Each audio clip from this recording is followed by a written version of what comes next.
ክርስቶስን ከካዳችሁ የመንግስታችንን እኩሌታ እንሰጣችኋለን። ክርስቶስን ደግሞ ካመናችሁ በአሚነ ሥላሴ ከጸናችሁ ደግሞ አንገታችሁን በሰይፍ ጎናችሁን በስለት እያልን እንገላችኋለን ብለው በሚዝቱ በሚያስፈራሩ ሰዎች መካከል ታምነው የተገኙ ሞት ያላስደነገጣቸው ማይተማቸው ያላላ በክርስትናቸው የታመኑ እነ ቅዱስ ጊዮርጊስ ዋነኞቹ ናቸው። ግን በረከታቸው በሁላችን ላይ ይደር።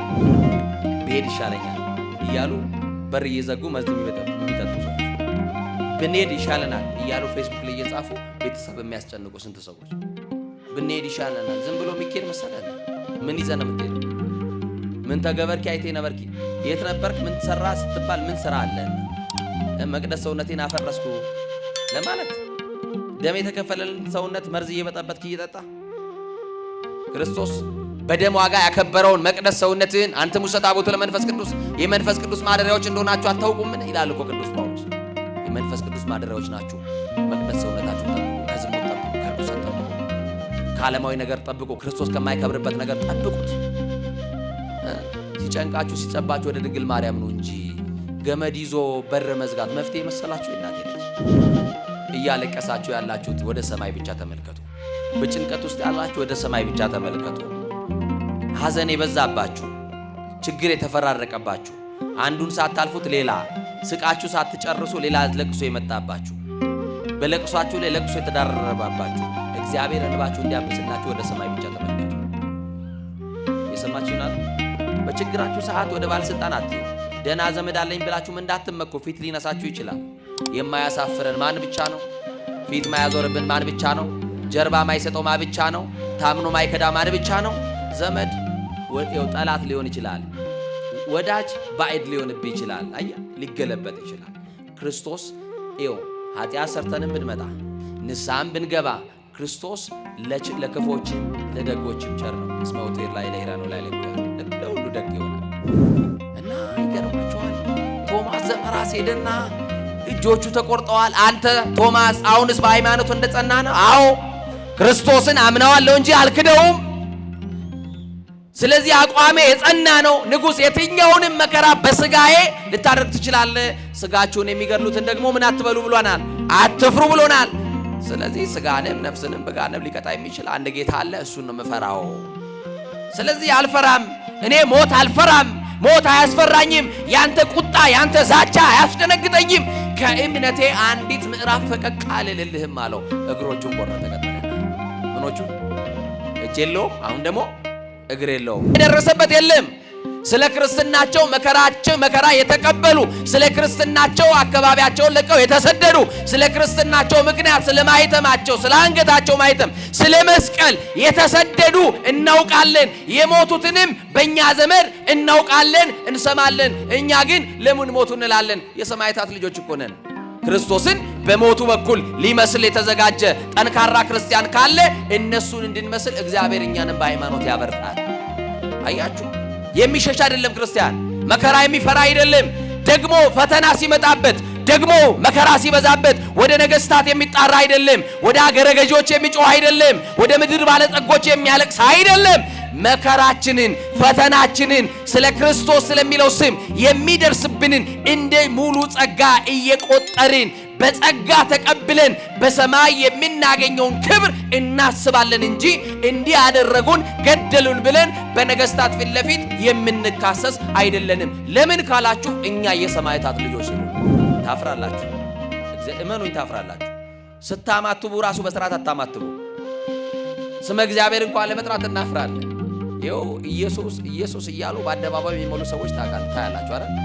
እነሱ ቢጠሩት ኢየሱስ፣ እኛ ምንኖርለት ኢየሱስ አለ። እነሱ ያወሩለታል፣ እኛ እንኖርለታል። እዚህ ቤት ኑሮ ነው ያለው። ይኸው ሰማችሁ ነው። ክርስቶስ ኑሮ ይፈልጋል። ምን ይፈልጋል? የሚያወራለት ሞልቷል። የሚኖርለት ግን የለም። እኛ ቤት ሲመጡ ቢያዩ ክርስቶስ በተግባር እንኖርለታል። ይኸው ሌሎች አዳራሽ ኢየሱስ ክርስቶስ ተብሎ ይጠራል። እኛ ቤት የምንጠራው ሳይሆን የምንበላው ክርስቶስ ነው ያለን። ምን የምንለው እስቲ የምንበላው በል። በዚህ ቤት የክርስቶስ ሥጋና ደም ይበላል። በሌላ ቤት አይታችኋል? ንገሩኛ። በሌሎች የሚጠሩት ክርስቶስ አላቸው። እኛ ቤት ደግሞ ይጠጣል። ክርስቶስ የሕይወት መጠጥ ነው። ደግሞ ለሚጠሩት ሳይሆን ለሚበሉት ነው። እየሰማችሁ ነው? እናቴ ድንግል ሆይ አብዝቼ ወድሻለሁ። አይኖች ነበሩኝ አሁን አይነ ስውሮኛለሁ። ልጅሽ ብርሃን ነው። ምንድነው? ልጅሽ ብርሃን ነው። እሷን ስጠራት ደግሞ ምን እንላታለን? እስቲ መብርሃን በሏታ። ጨለማ ሕይወታችሁን ብርሃን ታርግላችሁ። መብርሃን ለመነቻት። ከዛስ እግዚአብሔር የለመኑትን አይነሳም የነገሩትን አይረሳም አይደል? በድንግል ማርያም ወደ ድንግል ማርያም የጸለየችውን ጸሎት እግዚአብሔር ሰማና እናቴ ሆይ አንቺን ተማጽናለችና አንድ የጸናች የታመነች ምስክር በእስር ቤት ውስጥ አለች። ብቻዋን አይደለችም። አብረዋት 27 ደናግል ሰማዕታት ሴቶች አሉ። ስንት አልኳችሁ? በዚህ ዘመን ያለውን ሰማዕትነት እህቶቼ ልንገራችኋ። ቅድስት አርሴማና ከሷ ጋር ሰማዕትነት የተቀበሉ ሰላም ዘምስለኪ ለዛ አይረፉ። የመጨረሻው መልካ አርሴማ መጨረሻው መደምደሚያው እሱ ነው። ከአንቺ ጋራ ሰማዕትነት የተቀበለው ያረፉ 27 ሰማዕታት ደናግል ሰላምታ ይድረሳቸው እያለ ነው የሚነግራት። እና ይገርማችኋል። ምንድነው ሰማዕትነት ካላችሁኝ፣ የዚህ ዘመን ሰማዕትነት ራስን መግዛት ነው። ምን አልኳችሁ? የዚህ ዘመን ሰማዕትነት ምንድነው አልኳችሁ? የኃጢአት ግብዣ ሲቀርብላችሁ ራሳችሁ መግዛት፣ ለዝሙቱ አቤት ስትጠየቁ ራስን መግዛት። እያችሁ መቅደስ ሰውነቴን አላረክስም፣ ክርስቶስ አምላኬን አላስቃልክደው አላሳዝነውም ብሎ ራስን መግዛት ሰማዕትነት። አሁን በጾማችሁ ሰዓት ጠዋት ተነስታችሁ ብትበሉ ማን ይበልጣል እያላችሁ ነው? ንገሩኛ። ዓለም ትበልጣለች፣ ስጋዬ ይበልጥብኛል፣ ከክርስቶስ በልጦብኛል እያለን ነው አይደል? ጠዋት የበላ ሰው ውሎ ከሚበላ ሰው ጋር ሂዱና እስቲ ሁለቱን አቆማችሁት። በጣም የሚወዛው ውሎ የበላው ሰውዬ ነው። አዛኝን የሰማችሁ ውሎ የበላውን ሰው ወዛም ነው ሳይቀባ። ይኸው ከዚህ ቁረጥ ከዚህ ፍለጥ ያለ ሰውዬ ግማሹ ዩሪክ አሲድ፣ ግማሹ የሆነ ነገር ይሆናል። ያው በዚህ ሰዓት ራሱ ወንጌል አይሰሙም። ጂም ቤት ነው ያሉት። የበሉትን እየተፉ ነው ያሉት። ትራክ ላይ እየሮጡ የሚሰግድ ሰው፣ የሚጾም ሰው፣ የሚመጸውት ሰው፣ ቃሉን የሚሰማ ሰው፣ የተሰበረ መንፈስ ያለው አያችሁ፣ ልቡ የተሰበረ መንግስቱን የሚናፍቅ ክርስቶስን መምጣት የሚጠባበቅ እንደ ቃሉ የሚኖር ሰው ጾማን፣ ጸልያል፣ እንደተጻፈው እንደ ክርስቶስ ቃል ይኖራል። ይሄው እኛ እንሰብካችኋለን። ምን ሰብኮን እኛ እንኖረው፣ እናንተም ትዘምራላችሁ። የዝማሬ ህይወት የለም። ከዝማሬው በኋላ ኤርፎን ደቅነን ምን ሰማውን እናውቀዋለን። እናንተ ቤት የሚከፈተው እንኳን መዝሙር ከ4 ሰዓት አያልፍም። ጠዋት ከ4 ሰዓት በኋላ ዘፈኑ ይቀጥላል አይደል? በጠዋት አቤት ገሌ ቤት እንደው የሚከፈተው መዝሙር ትላችሁ አድንቀ ሳትጨርስ 4 ሰዓት ቁርስ ከበሉ በኋላ ይቀየሩታል። ክርስትናችን ራሱ አንድ ቀን የማይውሉ ክርስትና። እናቶቻችን ጎበዞች ናቸው። እውነቴን ነው የምለው። ለኪዳን ከአባቶች በላይ እናቶች ነው የሚሮጡት አይደል? ለቅዳሴው የሚመጡት እነሱ ናቸው ተመልሰው። እንደው አባት ደፍሮ ኪዳን ከመጣ ቅዳሴውን አንቺ እጭ እንደማ አበዛሽውና ሚላት እንዴ ምንድነው? አንቺ ሴትዮ ተይኝ እንጂ አንደኛሽን ለምን አትገቢም እዛ ሊላት ይችላል። እና ማን ይበረታል እያልኳችሁ እናቶች። አንዳንድ ጊዜ እናቶች እንደው ባለቤቴ አልቆርባለኝ እንደው እስቲ ንገርልኝ ብለው እንደው 1-2 ቦታ ይጃለሁ እኔ እግዚአብሔር ባወቀ እና እጄ እንዴ ሴትዮ አብዳለች እንዴ? እኔ እኮ ገዳ ነኝ አለኝ ሰውዬው።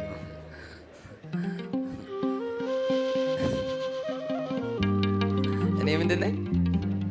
ሞትስ ሰግብተ ይመጽእ ከመ ሰራቂ፣ ሌባ በድንገት እንደሚመጣ በየትኛው ሰዓት እንደሚመጣ እንደማታውቁ ድልዋኒክሙ ንበሩ፣ ተዘጋጅታችሁ ቆዩ አለ። ድንገት ይመጣል አማኑኤል።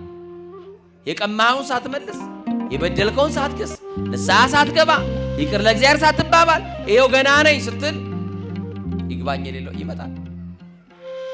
ድንገት ይመጣና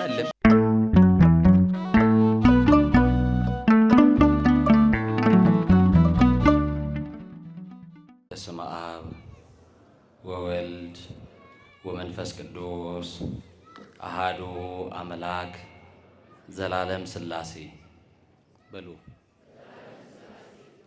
ሲበሉ ድገሙ። ምድርና ሰማይ ሳይዘረጋ አመልማላትም ሳይበቅሉ የየብስም ፊት ሳይታይ ከዓለማት በፊት ለብቻው ሲመሰገን ይኖረ ዓለምንም በግሩም ጥበቡ የፈጠረ ለኩነተ ሥጋ መጥቶ ከውድቀታችን ያነሳን ዕድሜ ጨመረልን አማኑኤል ዘመን የቀጠለልን አማኑኤል፣ ነጭ ያለበሰን አማኑኤል፣ የሽበትን ክብር ዘውድ አድርጎ በራሳችን ላይ የደፋልን አማኑኤል፣ በማያኖሩ ሰዎች መካከል የሚያኖረን አማኑኤል፣ ወጥተን እስክንገባ ተኝተን እስክንነሳ የማይለየን አማኑኤል፣ በአደባባይ የነበረው ታሪካችንን በጓዳ የከተተልን አማኑኤል፣ ያየብንን ያላሳየብን፣ የሰማብንን ያላሰማብን፣ ገመና ሸፋኝ ጓዳ ከታች ከባት ያበሳ የሆነው የድንግል ማርያም ልጅ መድኃኔ ዓለም ኢየሱስ ክርስቶስ ኃጢአት በደላችንን በምሕረቱ ከድኖ በይቅርታው አደባባይ ስለሰበሰበን ክብርና ምስጋና አምልኮና ውዳሴ ለታላቁ ስሙ ይሁን። እጅግ የምንወዳቸው አባታችን ቆሞስ አባ ገብረ ሚካኤል እዚህ ታላቅ ካቴድራል የስብከተ ወንጌል ኃላፊ፣ ክቡራን የምትሆኑ አባቶቼ፣ መምህራነ ወንጌል፣ ካህናት፣ የዕለቱ ተጋባዥ ዘማሪት እጅግ የምንወዳት ዘማሪት ሲስተር ሕይወት ተፈሪ፣ በዜማ ዕቃ የሚያገለግለው ወንድማችን ዘማሪ ተስፋ፣ ክቡራን የምትሆኑ የልዑል እግዚአብሔር ቤተሰቦች፣ የእናታችን የእመቤታችን የቅድስተ ቅዱሳን የንጽሕተ ንጹሐን የድንግል ማርያም ወዳጆች፣ በወደደን ባከበረን ደግሞም ባፈቀረን በሰላማችን ራስ በኢየሱስ ክርስቶስ ስም ሰላም እላችኋለሁ። እንደምን አመሻችሁ? እንደምን ዋላችሁ?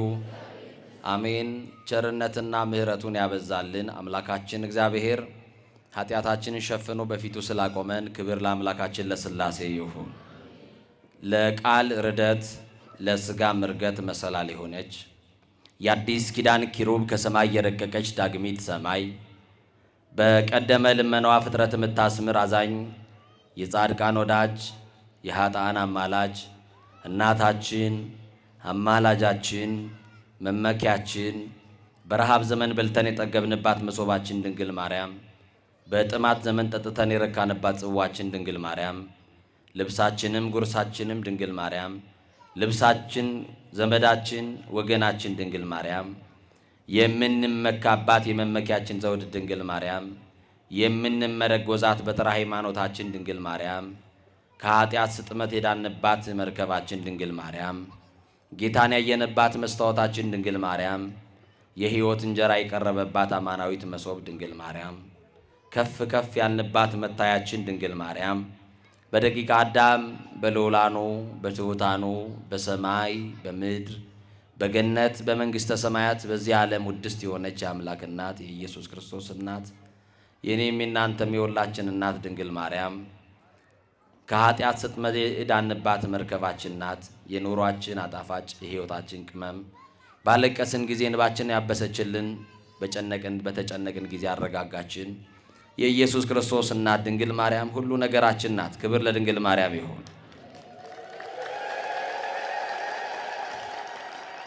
የታላቁ ሰማዕት የቅዱስ ጊዮርጊስ ረዳትነቱ የጸሎቱን በረከት ከሁላችን ጋር ይሁን።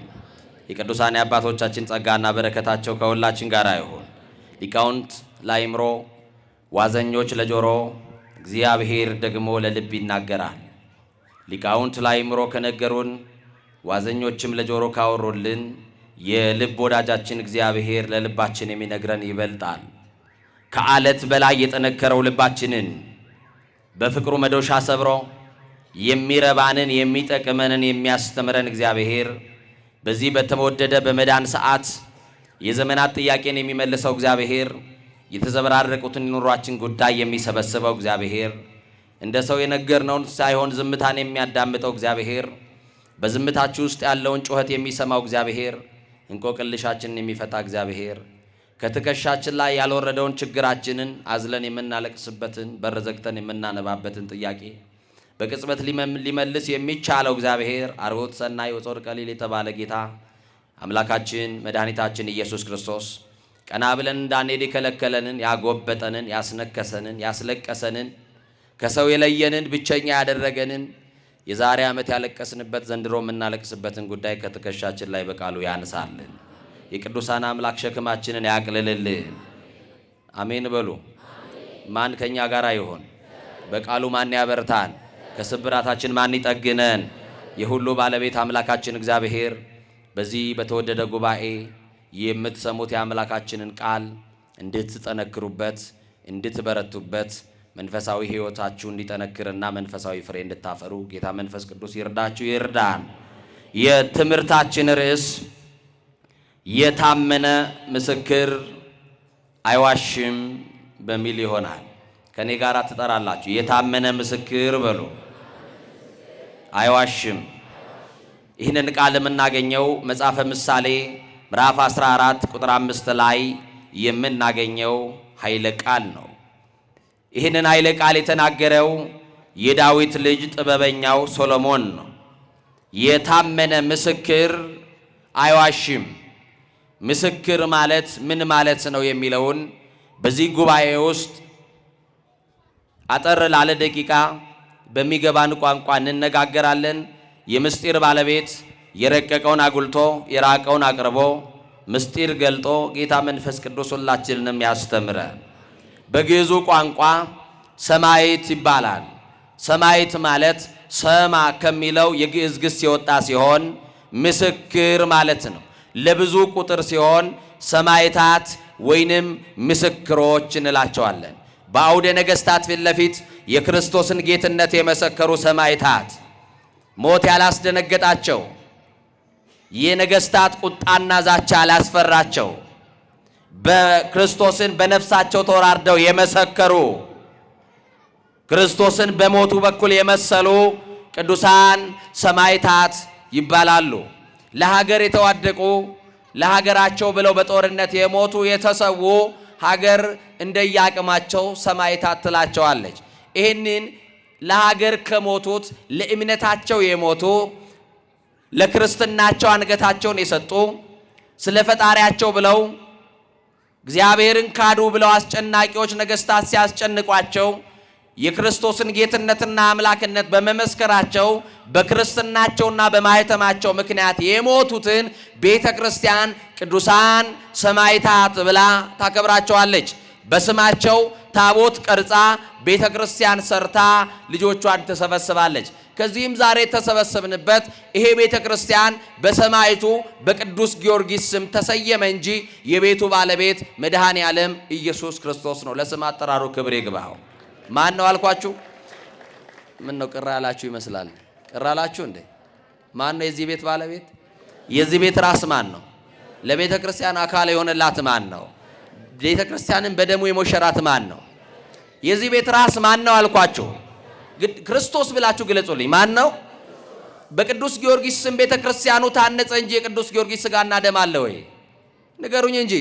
በቤቴና በቅጥሬ የማይጠፋ የዘላለም መታሰቢያ እሰጣቸዋለሁ ስላለ መታሰቢያነቱ ለቅዱስ ጊዮርጊስ ለኢየሱስ ክርስቶስ ሰማዕት ለሆነ ሞት ላላስደነገጠው ጣዖታትን ላሳፈረ የክርስቶስን አምላክነትና ጌትነት በሞት ተወራርዶ የመሰከረው ታላቁ ሰማዕት ቅዱስ ጊዮርጊስን ቤተ ክርስቲያን ስለምታከብረው ያከበራት ቤተ ክርስቲያን ያከበራት ቅዱስ ጊዮርጊስ ክርስቶስን አክብሯል፣ ቤተ ክርስቲያንን አክብሯል። ቤተ ክርስቲያን ደግሞ ማንን ታከብረዋለች? ንገሩኝ እንጂ። ክርስቶስን ስላከበረ ክርስቶስ ደግሞ ቅዱስ ጊዮርጊስን አክብረዋለች። እኔና እናንተ ደግሞ ያከበረውን እናከብረዋለን። ማን ያከበራቸው? ንገሩኝ እንጂ። ያከበራቸው ማን ነው? እግዚአብሔር ያከበረውን ሰው ማቅለል ይችላል ወይ? እግዚአብሔር የሾመውን ሰው ማዋረድ ይችላል ወይ? አይችልም። ስለዚህ ሰማዕት ማለት ባጭር ቃል እንደተነጋገርነው ምስክር ማለት ነው። የታመነ ምስክር አይዋሽም። የታመኑ ምስክሮች እነማን ናቸው? ምን ያደረጉ ናቸው? ሽልማታቸውስ ምንድን ነው? ያገኙትስ ምንድን ነው? ጥቅማቸው ምንድን ነው? የሚለውን እንነጋገራለን። ክርስቶስ ኢየሱስን እግዚአጋይስት ወንጉሠ ነገሥት የነገሥታት ንጉሥ የአማልክት አምላክ አምላክ አማልክት የነገሥታት ሁሉ ንጉሥ ነው። አልፋና ኦሜጋ የሆነው ብቸኛው ንጉሥ በሰማይና በምድር ያለ ፈጣሪ በቅድምና የነበረ ገዢ ከአብ ከመንፈስ ቅዱስ ጋር የሚተካከል አምላክ የሆነ በሥጋ ማርያም የተገለጠ ኢየሱስ ክርስቶስ ጌታ ነው። ኢየሱስ ክርስቶስ አምላክ ነው። ኢየሱስ ክርስቶስ ፈጣሪ ነው። ኢየሱስ ክርስቶስ በሰው ጭብጨባ ያልተሾመ የማይሽሩት የማይሾሙት ንጉሥ የማይሽሩት ባለጠጋና መንግስት ነው ብለው በአውደ ነገሥታት ያውም ክርስቶስን ካዱ በሚሉ ክርስቶስን ከካዳችሁ የመንግስታችንን እኩሌታ እንሰጣችኋለን፣ ክርስቶስን ደግሞ ካመናችሁ በአሚነ ሥላሴ ከጸናችሁ ደግሞ አንገታችሁን በሰይፍ ጎናችሁን በስለት እያልን እንገላችኋለን ብለው በሚዝቱ በሚያስፈራሩ ሰዎች መካከል ታምነው የተገኙ ሞት ያላስደነገጣቸው ማይተማቸው ያላላ በክርስትናቸው የታመኑ እነ ቅዱስ ጊዮርጊስ ዋነኞቹ ናቸው። በረከታቸው በሁላችን ላይ ይደር። እነማን አልኳችሁ? በስጋ ማርያም የተገለጠው በምድር ላይ የተመላለሰው አያችሁ፣ በትምህርቱ የፈወሰው፣ በቃሉ የፈወሰው፣ በቀሚሱ ዘርፍ የፈወሰው፣ ሙታን እንዳይን ጥቅሻ ያነሳው፣ በቀራንዮ አደባባይ ላይ እንደ ብራና የተወጠረው የሞትን ሞጊያ የሰበረልን አምላከ ብርሃን የምንለው በቅድምና ያለ መድኃኒታችን ኢየሱስ ክርስቶስን በነገስታት ፊት ለፊት መሰከሩለት። አሁን እናንተ በሰዎች መካከል እንኳን ስለ ክርስቶስ መናገር ያሳፍራችኋል። ስለ መድኃኒዓለም መናገር ታፍራላችሁ፣ ትፈራላችሁ። እንኳን መናገር ይቅርና እስቲ ሆቴል ገብቶ ስመ እግዚአብሔር ጠርቶ በስርዓት አማትቦ የሚበላ ሰው ጠይቁኝ። ያሳፍራል። ታፍራላችሁ። እመኑኝ ታፍራላችሁ። ስታማትቡ ራሱ በስርዓት አታማትቡ። ስመ እግዚአብሔር እንኳን ለመጥራት እናፍራለን። ይኸው ኢየሱስ እያሉ በአደባባይ የሚሞሉ ሰዎች ታያላችሁ አይደል? እነሱ የሚጠሩት ኢየሱስ፣ እኛ የምንኖርለት ኢየሱስ አለ። እነሱ ያወሩለታል፣ እኛ እንኖርለታለን። እዚህ ቤት ኑሮ ነው። ይኸው ሰማችሁ ነው። ክርስቶስ ኑሮ ይፈልጋል። ምን ይፈልጋል? የሚያወራለት ሞልቷል፣ የሚኖርለት ግን የለም። እኛ ቤት ሲመጡ ቢያዩ ክርስቶስ በተግባር እንኖርለታለን። ይኸው ሌሎች አዳራሽ ኢየሱስ ክርስቶስ ተብሎ ይጠራል። እኛ ቤት የምንጠራው ሳይሆን የምንበላው ክርስቶስ ነው ያለን። ምን የምንለው እስቲ የምንበላው በለው። በዚህ ቤት የክርስቶስ ስጋና ደም ይበላል። በሌላ ቤት አይታችኋል? ንገሩኛ። በሌሎች የሚጠሩት ክርስቶስ አላቸው። እኛ ቤት ደግሞ ይጠጣል ክርስቶስ። የሕይወት መጠጥ ነው። ደግሞ ለሚጠሩት ሳይሆን ለሚበሉት ነው። እየሰማችሁ ነው? የታምረ ማርያም መቅደሙ እንደዚህ ነው የሚለው ኢየሱስ ክርስቶስ ጥዑመ ስም ለዘይበልዑ። ኢየሱስ ክርስቶስ ለሚበሉት ነው ያለው። ለሚያዩት አለ፣ ለሚጠሩት አለ፣ ምን ለሚሉት? ለሚበሉት ጣፋጭ ምግብ ነው አለ። ለሚጠጡት ደግሞ የሕይወት መጠጥ ነው። ጥማችንን የቆረጠልን የሕይወት መጠጥ ክርስቶስ ነው። በዚህ ቤት ነው የምታገኙት። እኛ መፎከር አላቃተንም። በአደባባይ ወጥቶም ለዚህ ጌታ መመስከር አቅቶን አይደለም። ግን እንደው ክርስቶስ ያደረገላችሁን እንኳን በአውደ ምሕረት ለመመስከር ያፈራችሁ ሰዎች ትኖራላችሁ። እነ ቅዱስ ጊዮርጊስ ግን ገዳይ ቀርቦ ሞት ቀርቦ የፈላ እሳት እያለ የነደደ እሳት እያለ ሰይፍ ቀርቦ ሞት ምርጫቸው ሆኖ የመረጡት ክርስቶስን ነው። እየሰማችሁ ነው? አያችሁ? አሁን መከራ ቢመጣ ማን ነው ማይተሙን ማይደብቀው? መከራ ቢመጣ ማን ነው አላቅህም የማይለው? በጣም የሚደንቅ ነው። ቅዱሳን ሰማዕታት ልዩ ፈተና ደርሶባቸዋል። የመጀመሪያውን የአዲስ ኪዳን ሰማዕት ስታስቡት ታላቁ ቅዱስ እስጢፋኖስ በረከቱ በሁላችን ላይ ይደርብን። እነ ቅዱስ ጊዮርጊስን ሳንጠራቸው በፊት ለብዙዎች ሰማዕታት አብነት የሆነ ነው ቅዱስ እስጢፋኖስ። በጣም ይገርመኛል። ሊወገር ሊገደል ክርስቶስ በሚለው ስም መከራ ተቀብሎ፣ ክርስቶስ የሚለው ስም በራሱ መከራ አለበት። እያንዳንዱ ክርስቲያን የራሱ የሆነ መስቀል አለው። መስቀል ደግሞ መከራ ነው። መስቀል ምንድን ነው? መከራ። ክርስቶስ ስለሚለው ስም መከራ የደረሰበት የለም። ስለ ክርስትናቸው መከራ የተቀበሉ፣ ስለ ክርስትናቸው አካባቢያቸውን ለቀው የተሰደዱ፣ ስለ ክርስትናቸው ምክንያት ስለ ማይተማቸው፣ ስለ አንገታቸው ማይተም፣ ስለ መስቀል የተሰደዱ እናውቃለን። የሞቱትንም በእኛ ዘመን እናውቃለን፣ እንሰማለን። እኛ ግን ለምን ሞቱ እንላለን? የሰማዕታት ልጆች እኮ ነን። ክርስቶስን በሞቱ በኩል ሊመስል የተዘጋጀ ጠንካራ ክርስቲያን ካለ እነሱን እንድንመስል እግዚአብሔር እኛንም በሃይማኖት ያበርታል። አያችሁ? የሚሸሽ አይደለም ክርስቲያን። መከራ የሚፈራ አይደለም። ደግሞ ፈተና ሲመጣበት፣ ደግሞ መከራ ሲበዛበት ወደ ነገስታት የሚጣራ አይደለም። ወደ አገረ ገዢዎች የሚጮህ አይደለም። ወደ ምድር ባለጸጎች የሚያለቅስ አይደለም። መከራችንን ፈተናችንን ስለ ክርስቶስ ስለሚለው ስም የሚደርስብንን እንደ ሙሉ ጸጋ እየቆጠርን በጸጋ ተቀብለን በሰማይ የምናገኘውን ክብር እናስባለን እንጂ እንዲህ ያደረጉን ገደሉን ብለን በነገስታት ፊት ለፊት የምንካሰስ አይደለንም። ለምን ካላችሁ እኛ የሰማዕታት ልጆች ስለሆነ። የማ ልጆች የሰማዕታት ልጆች ስለሆነ። አያችሁ እንዴት አይነት እድለኞች ናቸው። ብፁዕ ወቅዱስ ብርሃነ ዓለም አቡነ ተክለ ሃይማኖት ጻድቁ በረከታቸው ይደርብንና የለመኑት በዚህ ዓለም ሲኖሩ እግዚአብሔርን ከጠየቁት ጥያቄ አንደኛው ሰማዕት ልሁንና ልሙትልህ ነው ያሉት። እየሰማችሁ ነው? ምን ልሁን ብለው? ሰማዕት። አንድ ሰማዕት ለመሆን በክርስትናቸው የተገኘ ካለ ደግሞ ዓለም ይንጫጫል፣ ይጮሃል። ምን አለ ባደለን፣ በኃጢአት ከመሞት አይሻለንም? ስሙን መስክረን ብንሞት አይሻለንም? መስቀሉን ተሸክመን ብንሞት አይሻለንም? አያችሁ በዓለም ሳላችሁ መከራ አለባችሁ አለ የክብር ባለቤት። ምን አለባችሁ? ዓለም ሁሉ ይጠላችኋል። እናንተ ከዓለም ስላልሆናችሁ ዓለም ይጠላችኋል አለ። ዓለም እኮ ጠልቶናል፣ አልጠላንም? ኦርቶዶክሳውያን ተጠልተናል እኮ። ዓለም ንቆናል፣ ዓለም ጠልቶናል። ማይተማችን ተጠልቷል፣ ክርስትናችን ተጠልቷል። ዓለም እንደ ምናምንቴ አይታናለች፣ ንቃናለች። አምልኮ ስላለን በክርስትና ስለጸናን በሃይማኖት ስለጸናን ዓለም ደግሞ አይስማማትም፣ አልወደደችልንም። መሰብሰባችን በስሙ መዘመራችን ደግሞ የምንሄድበትን መጨረሻ መዳረሻችንን ጠንቅቀን ስለምናውቅ ዓለም ለይህንን አልወደደችልንም። አያችሁ ከዓለም ስላልሆነ ነው ዓለም ይጠላን። በስለ ስሜ በሰው ሁሉ ዘንድ የተጠላችሁ ትሆናላችሁ ተባልን፣ እየተወደዳችሁ አልተባልን። ማንም ሊወድ አይችልም ክርስቶስ የሚለውን ስም ይዘን እና ቅዱሳን ሰማዕታት የመጀመሪያው የአዲስ ኪዳን ሰማዕት ለክርስቶስ ሲወገር በሃይማኖት ስለመጽናት ነው። አሁን ይሄንን መነግራችሁ ክርስቶስ ስለሚለው ስም ነው መከራ የሚቀበለው ቅዱስ እስጢፋኖስ። ግን ይገርመኛል፣ አንበርክከውት የኋሊት አስረውት ድንጋይ በእጃቸው ይዘው ቅዱስ እስጢፋኖስን ሊወግሩት አይኖቹን ወደ ሰማይ አንስቶ ለገዳዮቹ ይጸልይላቸው ነበር። አያችሁ በቃ ይሄ ነው አሁን ክርስትና። የሰማችሁን አይደል? ለሚያሳድዷችሁ ምን በሉ አለ? ጸልዩ በሉ እስቲ። ማን ነው ለክፉ ጎረቤቱ የሚጸልየው? መኖርን የማይፈልግ ሰው እኮ መካከል ነው የምንኖረው አይደል? ውድቀታችን የሚፈልጉ ሰዎች አሉ።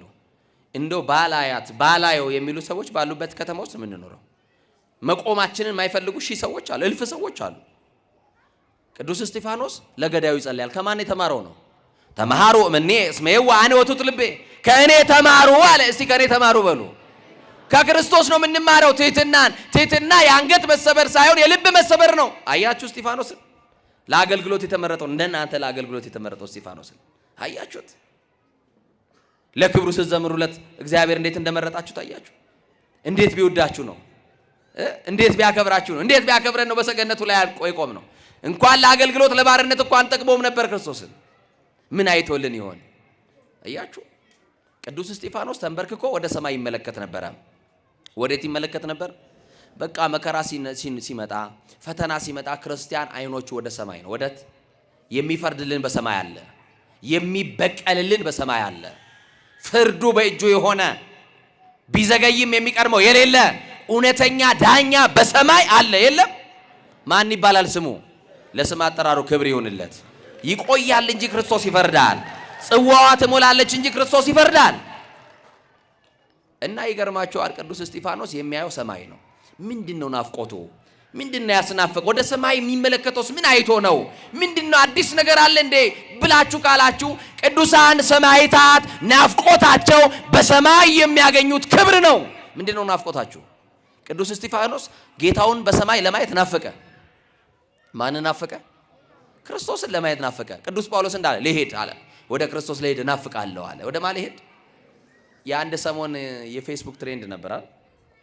ብሄድ ይሻለኛል እያሉ በር እየዘጉ መርዝ የሚጠጡ ሰዎች፣ ብንሄድ ይሻለናል እያሉ ፌስቡክ ላይ እየጻፉ ቤተሰብ የሚያስጨንቁ ስንት ሰዎች።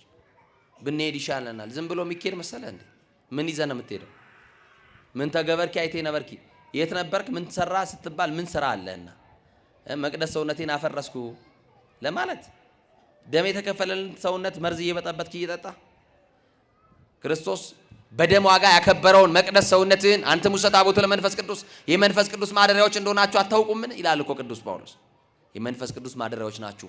መቅደስ ሰውነታችሁን ጠብቁ፣ ከዝሙት ጠብቁ፣ ከርኩሰት ጠብቁ፣ ከዓለማዊ ነገር ጠብቁ፣ ክርስቶስ ከማይከብርበት ነገር ጠብቁት። ሲጨንቃችሁ ሲጨባችሁ ወደ ድንግል ማርያም ነው እንጂ ገመድ ይዞ በር መዝጋት መፍትሄ መሰላችሁ? የእናቴ ልጅ ቅዱሳን ሰማዕታት ሩጫቸውን ስለጨረሱ ምናቸውን ስለጨረሱ ቅዱስ ጳውሎስ እኮ ሩጫዬን ጨርሻለሁ። አሁን ይሄ ጥቅስ ሐውልት ላይ ነው የሚጻፈው። በኃጢአት የሚጨርስ ሩጫውን ንስሐም ይግባ አይግባም ሰውየው ከሞተ በኋላ ቤተሰቦቹን የሚያስቀምጡለት ሰውየው እኮ አይደለም። የሰማችሁኝ ነው? ሩጫዬን ምን ብያለሁ? ጨርሼ የሚጠብቀኝ የድል አክሊል ነው ይላል። ይላችሁ የሚጠብቀኝ ምንድነው? የቀማውን ያልመለሰ ሰው፣ የበደለውን ያልካሰ ሰው፣ ድሃ እየበደለ ፍርድ እያጓደለ የኖረ ሰው ይሄ ጥቅስ አይገባውም። ሐዋርያው ቅዱስ ጳውሎስ እንዴት አድርጎ ነው ሩጫዬን ጨረስኩ ያለው? መዳረሻውን ያውቃል። ዓለም ከምትመዝንለት ወቄት ወርቅ ይልቅ በመንግስተ ሰማያት የሚጠብቀውን የድል አክሊል አስበልጧል። አዎ የድል አክሊል አለን በሰማይ። ዓለም ከምትሰጠን ስልጣን፣ ዓለም ከምትሰጠን ዝና፣ ዓለም ከምትሰጠን ገንዘብ፣ ዓለም ከምትሰጠን ወርቅ የሚበልጠው ክርስቶስ በመንግስተ ሰማያት ያዘጋጀልን ክብር ነው። ይበልጣል አይበልጥም? ቅዱስ ጊዮርጊስ እኮ ያ ሁሉ መከራ ተቀብሎ የተቀበለው 7 አክሊላት ነው። ስንት አክሊላት? አያችሁ፣ ዓለም ከሰጠው ስልጣን የመንግስቴን እኩሌታ እንኳን ልስጥ እያሉ ነገስታቱ በጊዮርጊስ ፊት ለፊት ቢቆሙ እናንተም መንግስታችሁም ሀብታችሁም አብራችሁ ትጠፋላችሁ አላቸው። የማይጠፋው የክርስቶስ መንግስት አለ። እናንተ አንድ ጊዜ ትገሉኛላችሁ፣ እናንተ ዘላለም ትሞታላችሁ። እኔ አንድ ጊዜ ሞቼ ለዘላለም ብኖርስ ምን ችግር አለው እያሉ አንገታቸውን ይሰጡ ነበር ለክርስቶስ። በዚህ ልክ በሃይማኖቱ የጸና ክርስቲያን በዘመናችን ላይ የለም። የሰማችሁ ነው አይደል? እንድትጸኑ እንደ ቅዱሳን ሰማዕታት እንድንጸና ዘመኑ የፈተና ዘመን ስለሆነ ዘመኑ የመከራ ዘመን ስለሆነ በሌሎች የምንሰማው እኛ ጋር እንኳን ቢደርስ እንዴት ነው ክርስቶስን አምናችሁ ወይንስ አይ መከራው እስኪያልፍ ጥቂት ጊዜ ብሸሸግ ብኖር ብላችሁ ነው የምትደበቁት? ኑሯችን ያለው በሰማይ ነው። እውነተኛው መኖሪያችን ያለው በሰማይ ነው። የውሸት እየኖርን የእውነት እንዳንሞት ሥላሴ ይርዳን። ቅዱስ እስጢፋኖስ ወነጸረ ሰማይ ወደ ሰማይ ተመለከተ ይላል። እስቲ ወደ ሰማይ ተመለከተ በሉ። እያለቀሳችሁ ያላችሁት ወደ ሰማይ ብቻ ተመልከቱ። በጭንቀት ውስጥ ያላችሁ ወደ ሰማይ ብቻ ተመልከቱ። ሐዘን የበዛባችሁ፣ ችግር የተፈራረቀባችሁ፣ አንዱን ሳታልፉት ሌላ ስቃችሁ ሳትጨርሱ ሌላ ለቅሶ የመጣባችሁ፣ በለቅሷችሁ ላይ ለቅሶ የተዳረረባችሁ እግዚአብሔር እንባችሁ እንዲያብስላችሁ ወደ ሰማይ ብቻ ተመልከቱ። የሰማችሁናል? በችግራችሁ ሰዓት ወደ ባለስልጣን አትዩ። ደህና ዘመድ አለኝ ብላችሁም እንዳትመኩ። ፊት ሊነሳችሁ ይችላል። የማያሳፍረን ማን ብቻ ነው? ፊት ማያዞርብን ማን ብቻ ነው? ጀርባ ማይሰጠው ማን ብቻ ነው? ታምኖ ማይከዳ ማን ብቻ ነው? ዘመድ ጠላት ሊሆን ይችላል። ወዳጅ ባዕድ ሊሆንብህ ይችላል። አየ ሊገለበጥ ይችላል።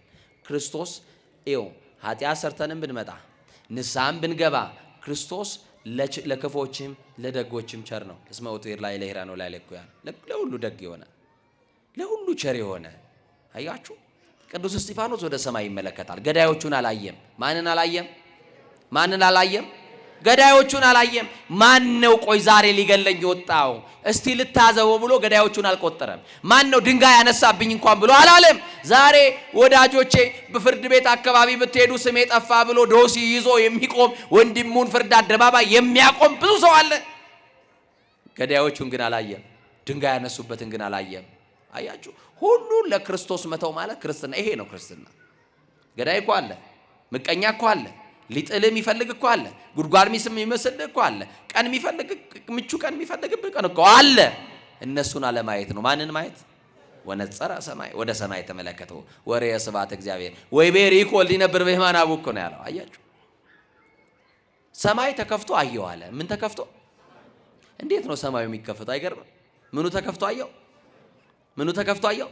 ራእይ ዮሐንስ ምዕራፍ 19 ላይ ቅዱስ ዮሐንስ ወንጌላዊም እንደዚህ ነው የሆነው። ሰማይ ተከፍቶ አየ። ምን ተከፍቶ? ሰማይ ተከፍቶ አየው። በአንባ ፈረስ ላይ ተቀመጠ፣ በራሱ ላይ ነጭ ልብስ የለበሰ በአንባ ፈረስ ላይ ተቀመጠ አየሁኝ። በልብሱ ላይ ስም ተጽፎበት ነበረ ይልና ስም ዘተጽፈ ላይ ለልብሱ በልብሱ ላይ ተጻፈው ስም ግን ያስገርማል አለ። የጌቶች ጌታ የነገስታት ንጉሥ ይላል አለ። ለዚህ ነው ሰማዕታት ለዚህ ስም ነው ዋጋ የከፈሉት። የጌቶች ጌታ ለሆነው ለክርስቶስ፣ የነገስታት ሁሉ ንጉሥ ለሆነ ለክርስቶስ። ቅዱስ እስጢፋኖስ ሰማይ ሄደ። የሚሞትለት ክርስቶስ የሚለው ስም ነው። ክርስቶስን ደግሞ በአባቱ ቀኝ ተቀምጦ ተመለከተው። ወይ ቤሪኮ ወልድ ይነብር በየማነ አቡ፣ በአባቱ ቀኝ ተቀምጦ ከአብ ከመንፈስ ቅዱስ ጋር የሚተካከለውን ጌታ አምላክ የሆነውን የድንግል ማርያም ልጅን የእግዚአብሔር አብ ልጅ የባሕርይ አምላክ የሆነውን ክርስቶስን በሰማይ አየው፣ በአባቱ ዙፋን ላይ ተቀምጦ። ክርስቲያኖች አይናችሁ ወደ ሰማይ ስትከፍት ስታነሱ ክርስቶስን በአባቱ ቀኝ ተቀምጦ ታያላችሁ። ወደ ስታነሱ አይናችሁን ወደ ሰማይ ስታነሱ በህይወታችሁ ውስጥ ያለው መጋረጃ ይነሳላችኋል። በህይወታችሁ ውስጥ ያለው ጨለማ ይገፈፈላችኋል። እና ወደ ሰማይ ተመለከተ። በጣም የሚገርሙም ቅዱሳን ሰማዕታት በአንድ አይነት ሞት አይደለም ክርስቶስን የመሰከሩት። ስቃያቸው መከራቸው ከህሊና የራቀ በጣም የሚገርም ነው። ለምሳሌ አድርገን እስቲ ተወሰኑትን እንጥቀስና ትምህርታችን እናጠቃልላለን። ለምሳሌ በድንጋይ የተቀጠቀጡ ሰማዕታት አሉ። በምን የተቀጠቀጡ? እስቲ በሉ በምን የተቀጠቀጡ? በድንጋይ የተቀጠቀጡ እነ አቤል፣ እነ ናቡቴ፣ እነ ቅዱስ ኤርሚያስ፣ ቅድም የነገርኳችሁ ቅዱስ እስጢፋኖስ በድንጋይ ሰማዕትነትን የተቀበሉ ናቸው። ሌሎቻቸው አፍንጫቸውን እንዳይተነፍሱ ታፍነው የተገደሉ ሰማዕታት ናቸው። ምናቸውን? አፍንጫቸውን። እነ ቅዱስ ቶማስ ዘመራስ ክርስቶስን ካደው ሲባል አምነዋለሁ እንጂ አልክደውም አለ። እስቲ አምነዋለሁ አልክደውም በሉ እስቲ። ይሄ ጌታ ይታመናል እንጂ ይካዳል? ወገኖቼ ንገሩኛ። ስለዚህ ክርስቶስን ካደው የሚል አስጨናቂ ሲመጣ አንክደውም፣ እኛ በአሚነ ሥላሴ ጸንተናል፣ የቅዱሳን ሰማዕታት ልጆች ነን፣ ስለዚህ በእምነት ጸንተናል፣ ምንም እንኳን ፈተና ብታጸኑብን እኛ ክርስቶስን ልንክደው አንችልም ብለው በሃይማኖታቸው ጸኑ። ቅዱስ ቶማስ ዘመራስ ንጉሱ ተበሳጭቶ ክርስቶስ የሚለውን ስም እስከምትክድ ድረስ በሰውነት ላይ መከራ አደርስብሃለሁ ብሎት የመጀመሪያው ምን አደረገው መሰላችሁ? እጆቹን ቆረጠ። ምኖቹን? እጆቹን። እስቲ ሁለት እጆቹ የተቆረጡለት ሰው የተቆረጠበት ሰው እንዴት ሊራመድ ይችላል? ከባድ ነው አይደል? ከባድ ነው አይደል? በእስር ቤት ውስጥ እጆቹን ቆረጠ። ማ ስለሚለው ስም አልኳችሁ? ክርስቶስ ስለሚለው ስም። በሁለተኛው ቀን አቋሙ ጸንቷል። የተቆረጠው እጁ ነው። እጁ ተቆርጦ እንኳን ማንን በማመን ጸንቷል? ንገሩኛ። አንተ እጅህም አልተቆረጠም፣ እግርህንም ቆራጭ የለብህም፣ ሙት ተገደል እንዲሁን የሚልህም የለም። ግን ክርስቶስን በማመን አልጸናንም። እምነታችን ሙሉ አይደለም። እንዋዥቃለን። አስማተኛ መንደርም እንረግጣለን፣ ጠንቋይ ቤትም እንሄዳለን፣ መተተኛውም ጋር እንሄዳለን፣ ደጋሚውም ጋር እንሄዳለን፣ እናስጠነቁላለን፣ እናስመትታለን። ደግሞም እዚህ ነን ያለን። አያችሁ፣ ክርስቶስን በማመን ያጽናን እግዚአብሔር። እና ይገርማችኋል፣ ቶማስ ዘመራስ ሄደና እጆቹ ተቆርጠዋል። አንተ ቶማስ አሁንስ በሃይማኖቱ እንደጸና ነው? አዎ ክርስቶስን አምነዋለሁ እንጂ አልክደውም። ስለዚህ አቋሜ የጸና ነው። ንጉሥ የትኛውንም መከራ በስጋዬ ልታደርግ ትችላለህ፣ ስጋችሁን የሚገድሉትን ደግሞ ምን አትበሉ ብሎናል? አትፍሩ ብሎናል።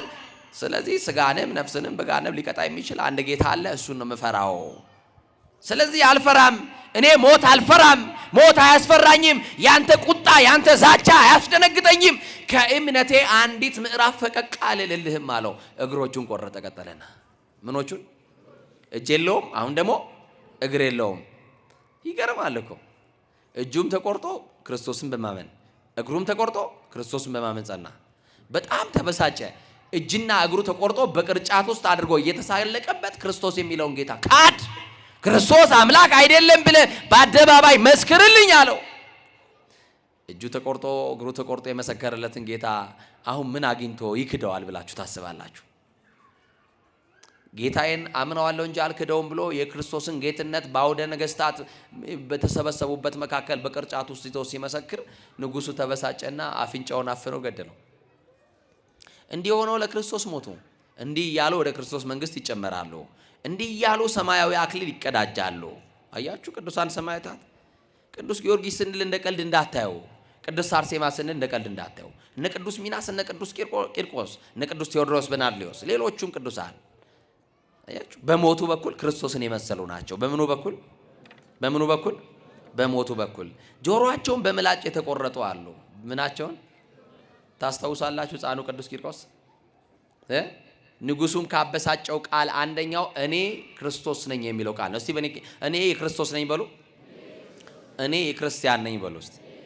አያችሁ ክርስቲያን ደግሞ የታመነ ምስክር ነው። የታመነ ምስክር ደግሞ አይዋሽም። የታመነ ምስክር ምን አይልም? የትምህርታችን ርዕስ ምንድን ነው? የታመነ ምስክር። ቅዱስ ቂርቆስ ሕፃን ነው፣ የ3 ዓመት ልጅ ነው። አረ ንጉሥ ቀስ ብሎ ልክ ሕፃን ልጅ በከረሜላ በምን እንደሚታለለው አያችሁ።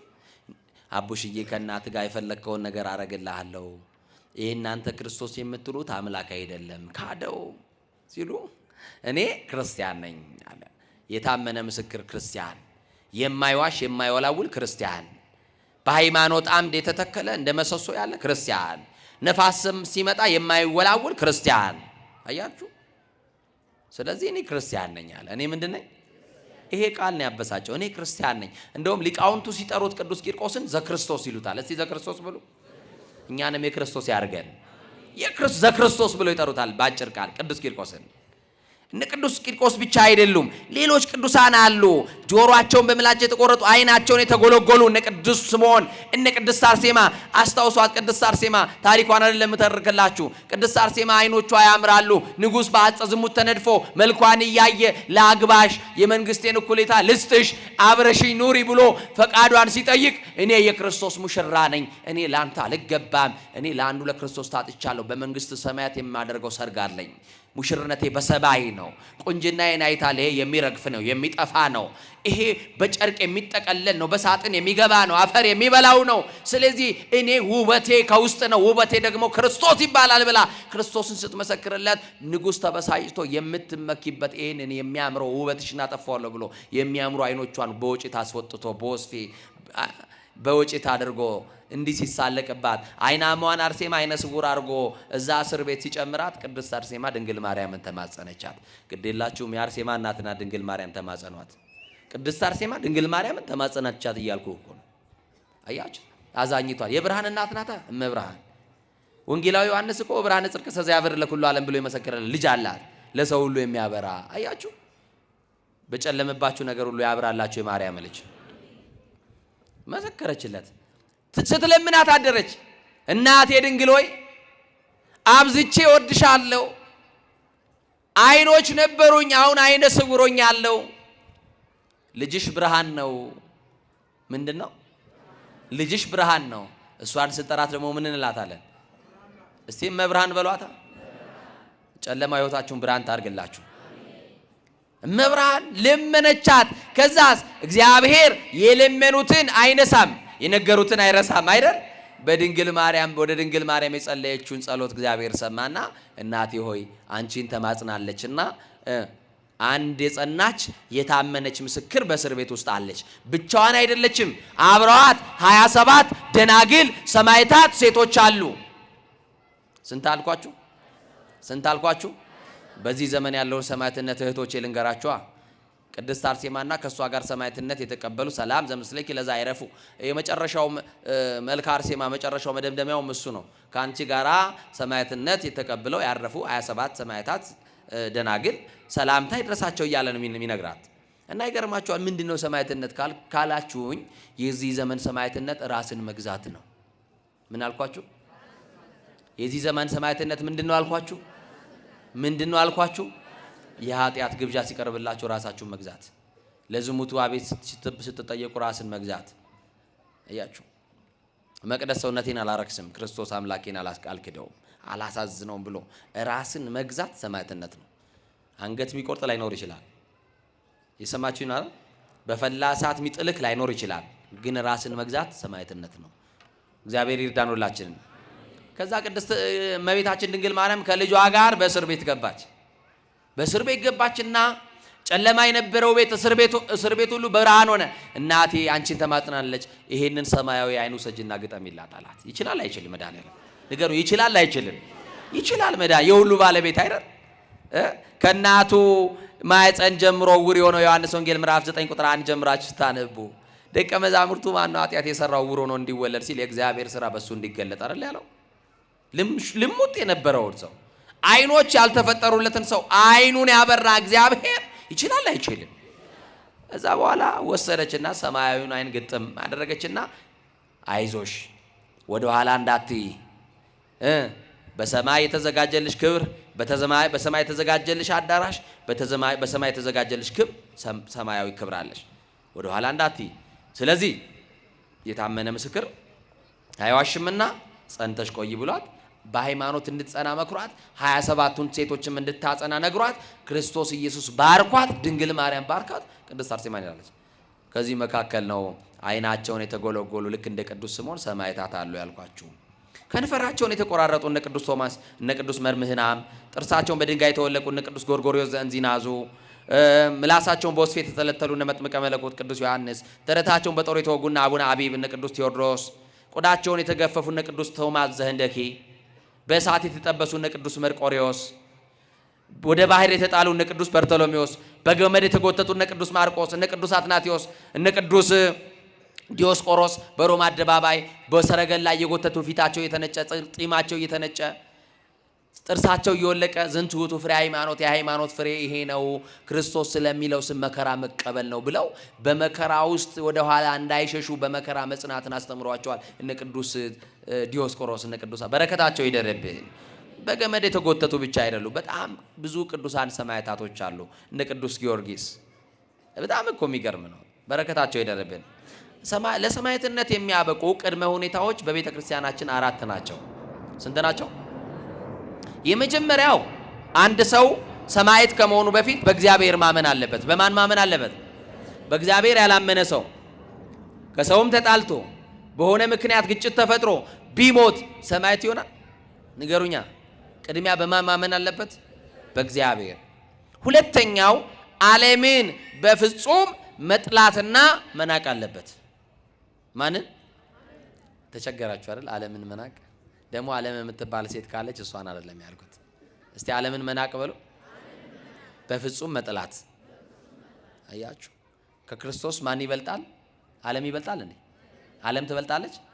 አሁን በጾማችሁ ሰዓት ጠዋት ተነስታችሁ ብትበሉ ማን ይበልጣል እያላችሁ ነው? ንገሩኛ። ዓለም ትበልጣለች፣ ስጋዬ ይበልጥብኛል፣ ከክርስቶስ በልጦብኛል እያለን ነው አይደል? ጠዋት የበላ ሰው ውሎ ከሚበላ ሰው ጋር ሂዱና እስቲ ሁለቱን አቁማችሁት። በጣም ወዛም የሚወዛው ውሎ የበላው ሰውዬ ነው። አዛኝን የሰማችሁን?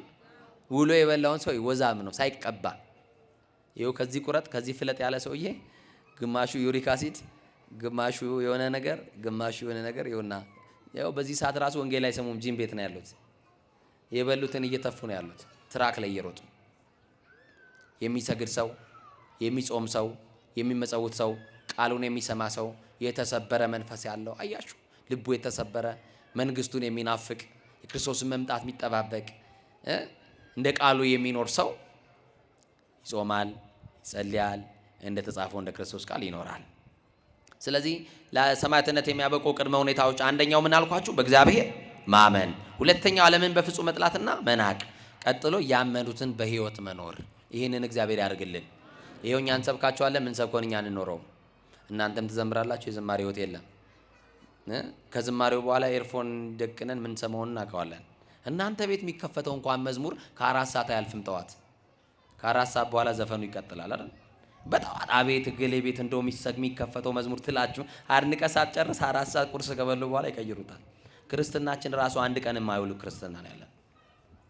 ያመኑትን በምን መኖር አልኳችሁ? በህይወት መኖር በሉ። አዎ የሚቀድሰው መቀደስ ስላለበት የምንኖረውለት ክርስቶስ ያስፈልገናል ብያችኋለሁ ቅድም። ክርስቶስ ኑሮ ይፈልጋል። እናወራለን፣ ይሁን ሰብካለን፣ እናንተ ሰማላችሁ፣ እኛም ህይወት የለንም፣ እናንተም እንደዛ እየሆንን ነውና እግዚአብሔር ይመልሰን።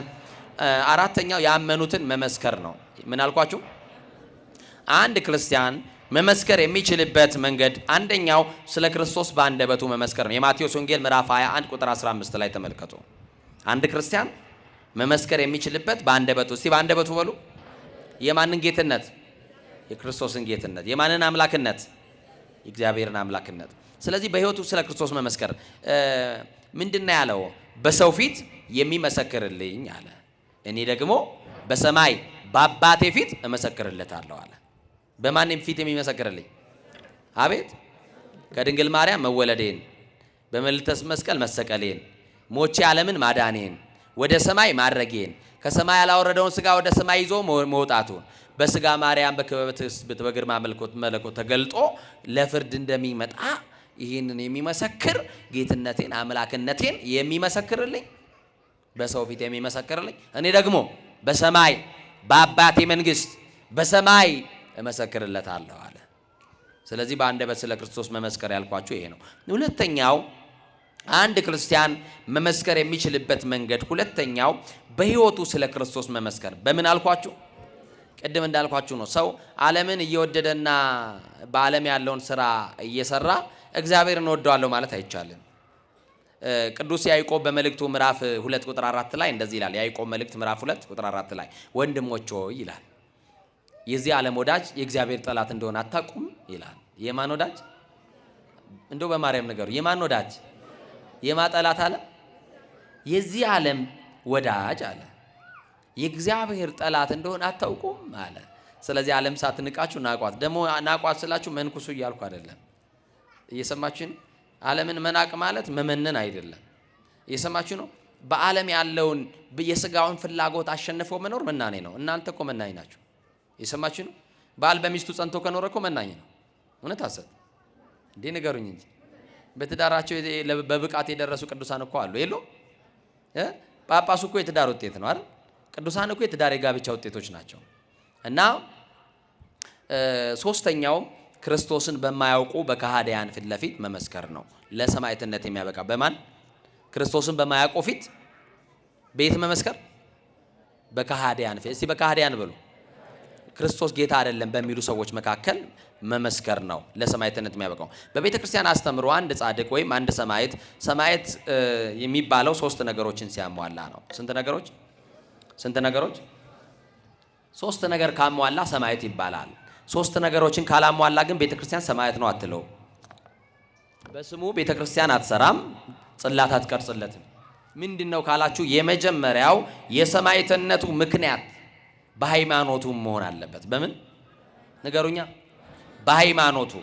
ሁለተኛው ሰማዕትነቱ በራሱ ነፃ ፈቃድ መሆን አለበት፣ ማንም ሳያስገድደው። ሰማችሁኝ አይደል? ተገዶ አይደለም፣ በራሱ ነፃ ፈቃድ።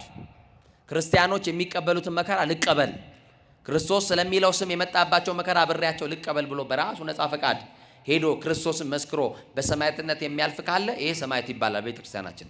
ሶስተኛው በሰውነቱ ወይም በአካሉ ላይ መከራ እየተቀበለ መሆን አለበት። በነገራችን ላይ በሊቃውንቱ ቋንቋ ሶስት አይነት ሰማዕትነት አለ። ነጭ ሰማዕት፣ አረንጓዴ ሰማዕትና ቀይ ሰማዕት ተብሎ ይከፈላል። ምን አልኳችሁ? እንደው ከለር እንኳን መጥራት አይከብዳችሁም? እስቲ ጥሩ። ነጭ ሰማዕት፣ ቀይ ሰማዕት፣ አረንጓዴ። ነጭ ሰማዕት በዚህ ዓለም ትዳር ይዘው ልጅ ወልደው ራሳቸውን የለዩ ናቸው። ራሳቸውን ከምን የለዩ የሚለው ነው ጥያቄ ነው። ትዳር ይዘው ልጆች ወልደው በዚህ ዓለም የሚኖሩ የሰማችሁ ነው አይደል? በትዳሩ የጸና የማይወላውል፣ በትዳሯ የጸናች የማትወላውል፣ ባል ከሚስቱ ሚስትም በባሏ ተወስና ብቻ እየኖረች፣ ቀጥሎት በምስጢራት ተሳትፈው ቅዱስ ቁርባን እየተቀበሉ ምን እየተቀበሉ ንገሩኛ?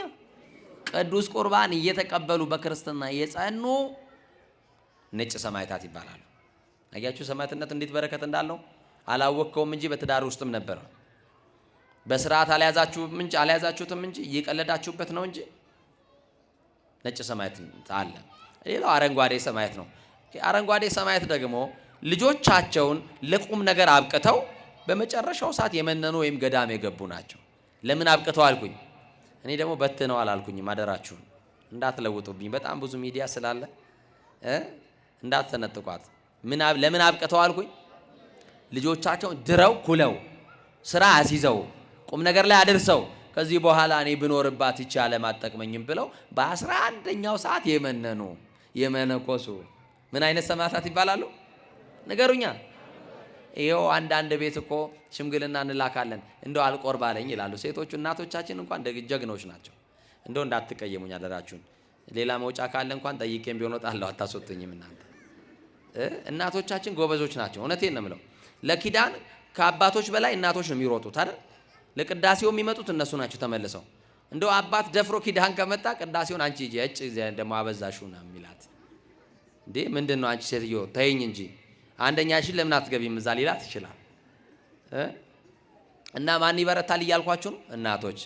አንዳንድ ጊዜ እናቶች እንደው ባለቤቴ አልቆርባለኝ እንደው እስቲ ንገርልኝ ብለው እንደው አንድ ሁለት ቦታ ሄጃለሁ እኔ እግዚአብሔር ባወቀ እና ሄጄ እንዴ ሴትዮ አብዳለች እንዴ? እኔ እኮ ገዳ ነኝ አለኝ ሰውየው።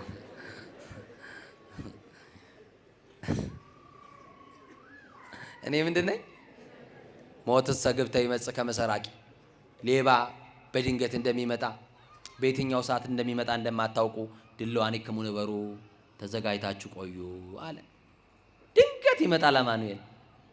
የቀማኸውን ሳትመልስ፣ የበደልከውን ሳትክስ፣ ንስሐ ሳትገባ፣ ይቅር ለእግዚአብሔር ሳትባባል ይሄው ገና ነኝ ስትል ይግባኝ የሌለው ይመጣል። ድንገት ይመጣና አስቡበት ወንድሞቼ። ዘላለም የሚኖር እንዳይመስላችሁ። ተከራይ ተቀምጦ የአከራይ ሬሳ ይወጣል። ባለጠጋም ይደህያል። ለዓመት ያስቀመጡትን በዕለት ይበተናል። የዚህንን ዓለም የትኛውንም ነገር ብጨብጠው ከንቱ ነው፣ እንደ ጉም ነው። የትላንት ጌቶች የሉም፣ ዛሬ ከርታቶች ሆነዋል። በየመንገዱ የትላንት ዝነኞች የሉም፣ የትላንት ቆንጆች የሉም፣ የትላንት ባለጠጎችም የሉም። የትላንት አሰሪ የዛሬ ታሳሪ ነው። ይኸው ባለጠጎች ጎዳና ቁጭ ብለው ይለምናሉ። ትላንት እኮ ነው ቤት ይላሉ። ትላንት የዛሬን ያድርገውና ቀንጥሎኝ ይላሉ። ቀን የሚያመጣው ምን እንደሆነ አታውቅማ። እግዚአብሔር ይደስልን። አረንጓዴ ሰማያት ብያቸዋለሁ። እሺ አረንጓዴ ሰማያት ልጆቻችሁ ለቁም ነገር ያብቃላችሁ። ንስሐ ሳትገቡ አይውሰዳችሁ። የመጨረሻው ቀይ ሰማያት። እስቲ ቀይ ሰማያት በሉ። ከሃዲያን ነገስታት ሲነሱ የእግዚአብሔርን አምላክነት መስክረው በሰይፍ በስለት ተወግተው የሞቱ ቀይ ሰማዕታት ይባላሉ። የመጀመሪያው ቅዱስ ጊዮርጊስ ነው። በረከቱ ይደርብን። ማን አልኳችሁ? ቅዱስ ጊዮርጊስ የመጀመሪያው ሰማዕት ነው። በጣም የሚገርም ነው። ታላቁ ሰማዕት ቅዱስ ጊዮርጊስ የተቀበላቸውን መከራዎች ብቻ ልንገራችሁና ትምህርት ሊጠቅልላችሁ። እግዚአብሔር ከሁላችን ጋር ይሁን። የታመነ ምስክር ምን አይልም። የመጀመሪያው የቅዱስ ጊዮርጊስ አንደኛው ሰማዕትነቱ በእንጨት አስቀቅሎ ስጋውን በመቃን አስፈትተው ረጃጅም ችንካሮች ያሉበት ወይም ምስማር የብረት ጫማ ጫምቶት ሂድ አሉት። ቅዱስ ጊዮርጊስን ልብ አድርጉ። የብረት ምስማር ነው፣ የብረት ጫማ ነው፣ ምስማር አለ፣ ይወገዋል። ያንን አጫምተውት ሂድ አሉት። እየሰማችሁኝ ነው? እና እንዲህ አይነት መጀመሪያውን መከራ ሲቀበል ቅዱስ ሚካኤልን እግዚአብሔር ላከና ከነበረው ቁስልና ደም ፈውሰውና ሄደ። ልብ አድርጉ። በጣም የሚገርም ነው።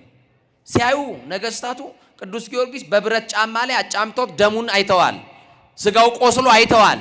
ደግሞ ቅዱስ ሚካኤል ይመጣና በህቡ ፈውሶት ይሄዳል። ይሄ መልአክ ይምጣና ይፈውሰን፣ ፈውሶት ይሄዳል። እና ግራ ሲጋቡ ሁለተኛው ምን አደረጉ መሰለህ? በሰባ ችንካር አስቸንክረው በእሳት አስተኩሰው ችንካሩ ይሄም ብረቱ እንዲግል ማለት ነው። አናቱን በመዶሻ አስቀጥቅጦ በሆዱ ላይ የደንጊያ መሰሶ አስረው እንዲንከባለልበት አደረጉት። አይከብድም? ክርስቶስ ስለሚለው ስም አባቶቻችን ይህንን ያክል ዋጋ ከፍለዋል። ሶስተኛው ስጋውን በመጋዝ አስተልትለው ጨው ነስንሰውበት ስጋው ተቆራርጦ የቅዱስ ጊዮርጊስ ስጋ ወደቀ። ጌታው በመንፈቀ ሌሊት መድኃኔ ዓለም ተገልጦ በእጁ ዳሰሰና እንዲህ አለው፣ ጊዮርጊስ ገና 6 ዓመት የተጋድሎ ዓመታት ይቀሩሃል አለው። ገና ስንት ዓመት ይቀርሃል አለው? ያውም የተጋድሎ ስቃይ ያደርጉብሃል፣ እኔ ከስቃይ ፈውስሃለሁ። መከራ ያጸኑብሃል፣ በመከራ ደግሞ ትጸናለህ። እኔ ካንተ ጋር ነኝ ብሎት ጌታው ነገረውና ሄደ። ከዛ ወዲያውኑ ዱዲያኖስ ደንግጦ የሚያሸንፍልኝ ቢኖር ወርቅ ሰጠዋለሁ ብሎ በአደባባይ ተናገረ። እና መሰግላን ጠንቋዮች ተሰበሰቡ። ማንን ለማሸነፍ? ጊዮርጊስን ለማሸነፍ። አሁን እኛን የሚታገሉ ጠንቋዮች አሉ። ዛሬ የሚታገሉን ጠንቋይ አስማተኞች አሉ። ትንሽዬ ኪዮክስ ስትከፍት ታየዋለህ። ትንሽዬ ጉልት ይዘው በር ላይ ቁጭ በል ታየዋለህ። እዛ ጋር የማይጣልብህ ነገር የለም፣ የማይገነዝብህ ነገር የለም፣ የማይደፋብህ ነገር የለም። ኢትዮጵያዊ ይገርማል እኮ እግዚአብሔር የሰነፎች አምላክ አይደለም። አስማተኛው መንደር ሮጠ የሰው ቤት ለመዝጋት ከምትሯሯጥ ያንተን እድል ስላሴ እንዲከፍትልህ በስላሴ ጋር ብትንበረከክ እሱ ነበር ዋጋ የነበረው። አስማተኛ መንደር ሄደ የሰው ትዳር ከምትበጠብጥ አንተንም የተባረከ ትዳር እንዲሰጠው ወደ ስላሴ ብትለምን እሱ የተሻለ ነበር። እውነት ሐሰት? እንዲህ አይነት የክፋት ቤት እንዳትሄዱ ስላሴ ይጠብቃችሁ። እና አትናሲዮስ የሚባል መሰሪ ጠንቋይ ሆድን በጥብጦ አንጀትን ቆራርጦ የሚገድል ስራይ ወይም መርዝ አዘጋጀ። የሰማችሁ ነው። ከዛ በኋላ እኔ አሸንፍልሃለሁ ይሄን ብቻ አጠጣው አለው። ቅዱስ ጊዮርጊስ አልጠጣም እንዳይል እጅና እግሩን አሰሩትና በገመድ ጠጣ ብለው አነሱና ሰጡት። እንዳያማትብ እጁን አሰሩበት። የሰማችሁ ነው። የሚጎዳ መርዝ እንኳን ብትጠጡ ብሏቸዋል። ይሄ እኮ ለቅዱሳን የተሰጠ ቃል ኪዳን ነው። የሚጎዳ ነገር እንኳን አንበሳና ዘንዶን ትጫማለህ ያለ እግዚአብሔር። አያችሁ፣ የራሱን የባቡን ራስ እንድንቀጠቅጥና ኃይልና ስልጣን የሰጠን እግዚአብሔር መጨረሻ ምን አደረገ? ቅዱስ ጊዮርጊስ ካማተበ ያ መርዝ ውሃ ነው የሚሆንለት። ስለዚህ እጁን እሰሩልኝ አለ። እጁ ላይ ችግር አለ። በስመ እግዚአብሔር በመስቀል ምልክት ምን ይላል? ያማትባል። ሳታውቁት እኮ መርዝ ተበጥብጦላችሁ ተሰጥቶ ጠላ ነው ውሃ ነው ብለህ ልትጠጣ እኮ በመስቀል ምልክት ስታማትብ እኮ ውሃ አድርጎልህ ጠላት ተገርሞ እንዴት አልገደለውም ብሎ እኮ ሊሆን ይችላል እኮ። ስንት ሌሊት ላይ ተበጥብጦ ስንት ቀን ተበጥብጦልን ይሆናል። ስንት ቀን ታቅዶልናል። ስንት መንገዳችን ላይ እንቅፋት ተቀምጦብናል። ይኸውላችሁ ጠላት ያልቻለን አቅም ስለሌለው አይደለም፣ ኃይለኛው እግዚአብሔርን ስለተጠጋን እንጂ። ጠላት ያልጣለን አቅም አጥቶ አይደለም፣ የማይጥለው እግዚአብሔር እጅ ላይ ስላለን ነው እንጂ። እግዚአብሔር አይጣለን አሁንም። ከዛ በኋላ ቅዱስ ጊዮርጊስ እንዲህ አለ፣ ልክ በግንባሩ ማለት ነው። አያችሁ እዛ እንትኑ ላይ ልክ በመስቀል ምልክት እንዲያርጎ አማተበበት። ይሰማችሁናል? እንደዛ አርጎ አማተበበትና አጠጡኝ አላቸው። ሲጠጣ ምንም አልሆነለትም። ጠንቋዩ ግራ ገባው። እንደውም ቅዱስ ጊዮርጊስ ይላል ፊቱ እንደ ፀሐይ በራ፣ እንደ ጨረቃ ደመቀ። የሚገድል ሆድን ቆራርጦ አንጀት በጣጥሶ የሚገድል ነገር ሰተነው ፊቱ እንደ ፀሐይ እንዴት በራ ብለው ተደነቁና ያ መሰሪ ጠንቋይ ማረኝ ብሎ ከእግሩ ስር ወደቀለት ይላል። ዛሬ ገዳዮቻችን በእግራችን ስር ያንበረክክልናል። አማኑኤል የቅዱስ ጊዮርጊስ አምላክ ጠላትን ያስታክስልን። እና በጣም የሚገርመው ከዛ በኋላ ማረኝ በአንተ ጌታ በኢየሱስ ክርስቶስ አምናለሁ አለው። በማን አምናለሁ አለ? ምርጫ የሌለው ምርጫ ነው ክርስቶስን ማመን። ከዛ በኋላ ያ ከእግሩ ወድቆ የረገጠው ምድር ውሃ ፈልቆለት ሐዋርያው ቶማስ ተገልጦ አጥምቆት እንደተሰወረው ገድሉ ይናገራል።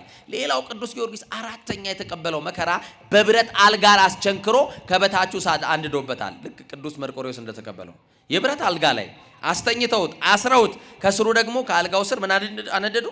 እሳት አነደዱበት። በጣም የሚገርመው እሳቱ ሲንጠበጠብ እሳቱ ማን ነው? ደሙ ሲንጠበጠብ እሳቱን አጠፋለት። ይሰማችሁናል? ደሙ ውሃ አይደለም፣ ልብ አድርጉ። ደሙ ግን ሲንጠፈጠፍ ምኑን አጠፋለት? አሁንም የቅዱስ ጊዮርጊስ አምላክ እየነደደ ያለውን እሳት ያጥፋልን። አሁንም የጊዮርጊስ አምላክ ኢትዮጵያ ውስጥ እየነደደ ያለውን የጦርነት እሳት ያጥፋልን። ያለ መግባባትን እሳት ያጥፋልን። የዘረኝነትን እሳት ያጥፋልን። የጥላቻን እሳት ያጥፋልን። የመለያየትን እሳት ያጥፋልን። የጎጠኝነትን መንፈስ ያጥፋልን። አጠፋለት እሳቱን።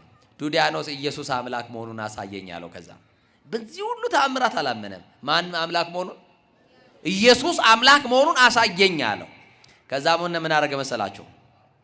የለመለመውን እጽ አድርቆ የደረቀውን ደግሞ አለምልሞ ከሞቱ 430 ዓመት የሆናቸው ሙታን በኢየሱስ ክርስቶስ ብሎ ጠርቷቸው አስነሳቸው። ይኸው በኢየሱስ ክርስቶስ እመኑ አሉ። ለምን? ክርስቶስ ምንድነው ያለው? በእኔ ካመናችሁ አለ እኔ ከሰራው ስራ በላይ ትሰራላችሁ ብሎ አላለም?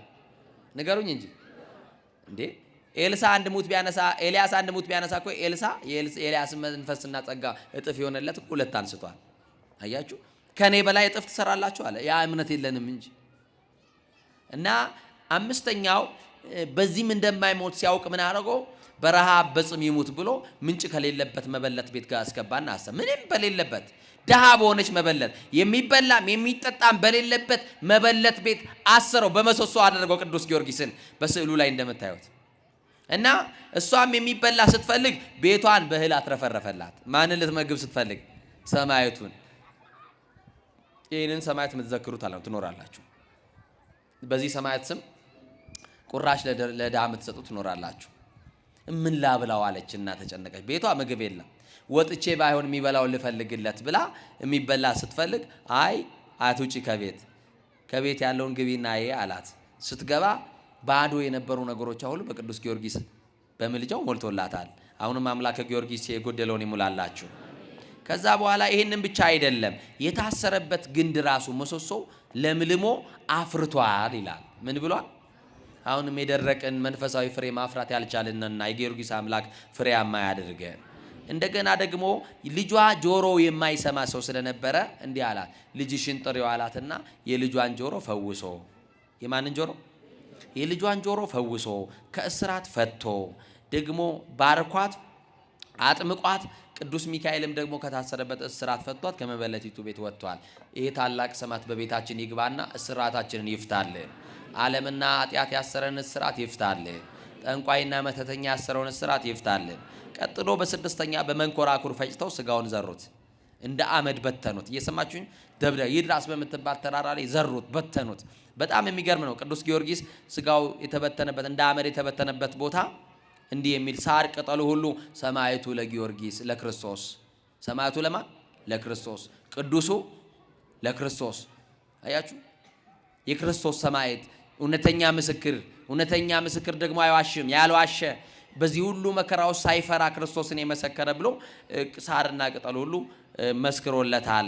ጌታ ለሶስተኛ ጊዜ አስነስቶታል። ጭፍሮቹም ደንግጠው ቢሰግዱለት አጥምቋቸዋል። ልሹም ብሎ ለአጵሎን ስገድ ሲለው ንጉሱም በመጨረሻ አንተም አጵሎንም ትጠፋላችሁ ብሎ የክርስቶስን ጌትነት መሰከረ። በዛ ሰዓት ክርስቶስ በክርስቶስ ስም ሰማዕት ሆኗል። አንገቱን በሰይፍ ተሰይፏል። ቅዱስ ጊዮርጊስ በተሰየፈ ሰዓት ደምና ውሃ ከአንገቱ ወጥቷል። ደም ወማይ ወሃሊብ እምነ ክሳዱ ፈልፈለ እያላችሁ ትዘምራላችሁ ሰንበት ተማሪዎች አይደለ? ቅዱስ ጊዮርጊስ በዓል ቀን ደም ወማይ ወሃሊብ አይደል ምትሉ? ደም ውሃ ወተት ከምኑ ፈሰሰ? በጣም የሚገርም እኮ ነው። አሁን እንዴት ሰው እንደው በምላጭ ሰው ራሱን ቢቀድ ደግሞ እንዳትሞክሩት። እንደዛ ቆረጥ አድርጎ ቢያይ ደሙ ቀይ ነው አይደል? ውሃ ይኖራል። ራሱ የክብር ባለቤት ክርስቶስ ሌንጊኖስ ያ ሰማዕት የመጨረሻ ክርስቶስን መስክሮ የሞተው በልቡ ይፈልገው የነበረው ሌንጊኖስ የተባለው ሰማዕት አንድ አይናው ጥቁር ጦር ይዘውት ረጅም ጥቁር ጦር ሰጥተው ውጋው ሲሉት ክርስቶስን እኮ በልቡ እንደሚያምን ስለሚያውቁ ነው ለሌንጊኖስ የሰጡት። ሌንጊኖስ ሄደና የሚያምንበትን ጌታ ወጋው አይደል? ከክርስቶስ ምንድነው የፈሰሰው? ደምና ውሃ። በውሃው ምን ብላችኋል? ተጠምቃችኋል አይደል? በክርስቶስ ደም ምን ብላችኋል? ከብራችኋል፣ ነጽታችኋል። ወደ ሙለ ኢየሱስ ክርስቶስ ያነጻሃነም ኩሉ አጣዊነ። የኢየሱስ ክርስቶስ ደም ከኃጢአት ሁሉ ያነጻናል፣ ነጽተናል። ክርስቶስ በከበረው ደሙ ከኃጢአት ሁሉ አንጽቶናል፣ ከበደላችን አንጽቶናል አይደለ? እውነት ሐሰት እውነት። ስለዚህ ቅዱስ ጊዮርጊስ ክርስቶስን ያሳየን። ማንን ያሳየን? እንደ ኦርቶዶክሳውያን ተጃጃሉ። ክርስቶስን እኮ አይሰብኩትም ይላሉ። እኛ ምን ኖረለት ነው? ክርስቶስን ኖረለት አልኖረለትም? ጊዮርጊስ እነጋ አቡነ ተክለ ሃይማኖት ናቸው አይደል? ከ24ቱ ካህናተ ሰማይ ጋር ሄደው ያጠኑበት ነው አይደል? እየሰማችሁኝ አይደል? ምድራዊ መልአክ ሰማያዊ ሰው የተባሉበት ዕለት እኮ ነው። ታዲያ አቡነ ተክለ ሃይማኖት በዘመናቸው ክርስቶስን አሳይተው ነው አላሳዩንም? ንገሩኛ። አሳይተው ነው። አብያተ ጣዖታት አፍርሰው አብያተ ክርስቲያናት መገንባታቸው፣ ጨለማ የነበረችዋን ኢትዮጵያን በወንጌል ማብራታቸው ወንጌል ነው አይደለም? ማንን ሰብከው ነው ህዝቡን ወደ ክርስቶስ መንግስት የሰበኩት?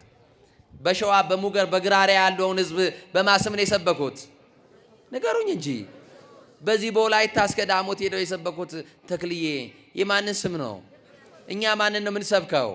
ንሕነሰ ንሰብክ ክርስቶስ ዘተሰቅለ። የተሰቀለው ክርስቶስን ነው የምንሰብከው። ለአይሁድ ሞኝነት ነው።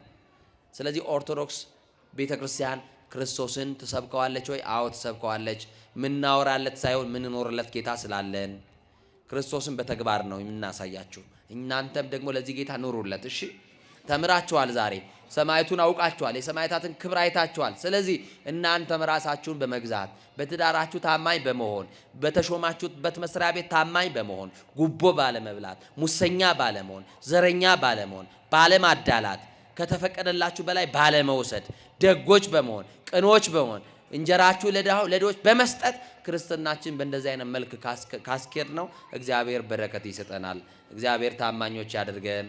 ሀገራችን ኢትዮጵያ ወደ ቀደመ ሰላሟ ይመልስልን። የታመነ ምስክር አይዋሽም። እኔና እናንተም ታማኝ የክርስቶስ ምስክሮች ሆነን ዓለም ከምትመዝንልን ወርቅ ወርቅ ይልቅ በመንግስተ ሰማያት የሚጠብቀንን የድል አክሊል አስበልጠን ያንን አክሊል እንድንቀበል ክርስቶስን በሞቱ በኩል እንድንመስለው የሥላሴ ቸርነት የድንግል ማርያም አማላጅነት ከሁላችን ጋር ይሁን። ያስተማረን የመከረን የገሰጸን ልዑለ ባሕርይ አምላካችን ቅዱስ እግዚአብሔር ከሁላችን ጋር ይሁን። ስሙ የተባረከ ይሁን። የእመቤታችን የድንግል ማርያም የእናትነት ፍቅሯን ያብዛልን። የቅዱስ ጊዮርጊስ የሰማዕቱ ጸሎቱ ጠብቆቱ አይለየን። የጻድቁ አቡነ ተክለ ሃይማኖት የብርሃን ዓለም ጸሎታቸው ሁላችሁን ይጠብቃችሁ። ሀገራችን ከመከራ ይሰውርልን።